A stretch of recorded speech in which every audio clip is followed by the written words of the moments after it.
No sé si te ha pasado que planeas un viaje en carretera con tus hijos e hijas. Tú irás probablemente conduciendo y ellos en la parte de atrás. Y van a pasar 3, 4, 5 o más horas viajando. No sé si tal vez vivas en una ciudad grande en la que normalmente los trancones son monumentales y en la que estarás atascado en el tráfico por 3, 4, 2 horas, no lo sé. ¿Sabías que estos escenarios son justamente la ocasión perfecta para que tus hijos e hijas puedan aprender habilidades científicas? El día de hoy entonces en Steam Vibes te traemos 3 actividades, 3 juegos que puedes jugar mientras vas conduciendo con tus hijos e hijas y las que ayudarán a desarrollar ciertas habilidades que son claves en la ciencia. ¿Quieres conocer de qué se trata? Mi nombre es Andrea Lopera. Bienvenidos y bienvenidas.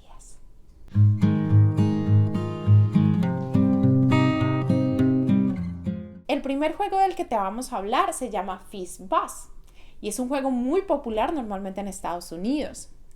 Este juego enseña a los niños sobre la división. ¿Qué es lo que tienen que hacer? Es muy sencillo. Simplemente vamos a contar. La primera persona dice 1, la siguiente dice 2, 3, etcétera, hasta la mayor cantidad que se pueda.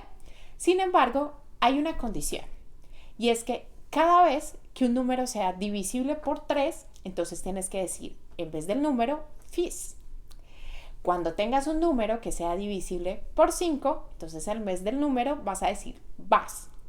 Y cuando tengas un número que es divisible por 3 y por 5, pues vas a tener que decir Fizz Buzz. El juego acaba entonces cuando uno de los jugadores duda o comete un error.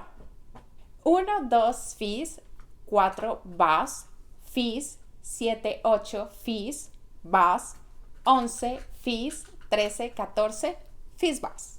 1, 2, Fizz, 4, Buzz, 6. Pueden intentar entonces como familia ver a qué número logran llegar. El siguiente juego del que les vamos a hablar utiliza la observación, que como todos saben, la observación es clave dentro de la ciencia para lograr hacer inferencias, es decir, llegar a conclusiones. En este juego entonces una persona tiene que ser la encargada de escoger un objeto que se pueda ver en la carretera. Puede ser un árbol, una planta, otro carro, una persona, cualquier objeto. Estoy diciendo que una persona es un objeto. Entonces esta persona va a decir, veo, veo. Y las otras van a responder, ¿qué ves? La intención es que empiece a describir el objeto en cuestión sin nombrarlo como tal. ¿Cuál es la gracia? Pues que las otras personas logren adivinar cuál es ese objeto. Hagamos un ejemplo. Yo puedo decir, veo, veo. Ustedes dirían, ¿qué ves? Pues bien, veo algo que está en tonalidades cafés. Ustedes podrían pensar entonces, puede ser la mesa que está al lado, puede ser la silla, puede ser el árbol, puede ser el oso, puede ser muchas cosas, ¿no? Ahora yo les diría, veo, veo, ustedes, ¿qué ves?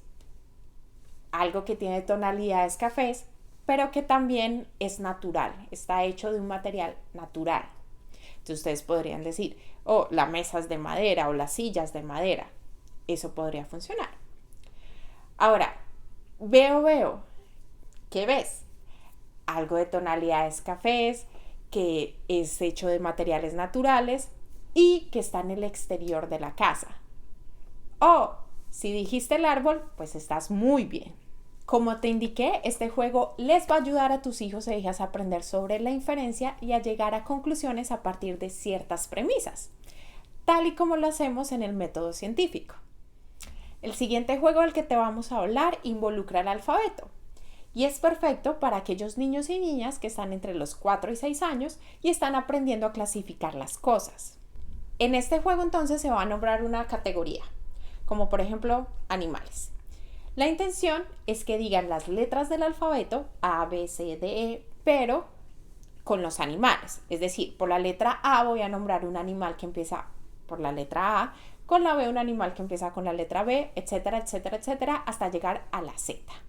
Entonces, por ejemplo, por la letra A puedo decir avispa o ardilla. Por la B puedo decir búho o bisonte. Por la C puedo decir caballo.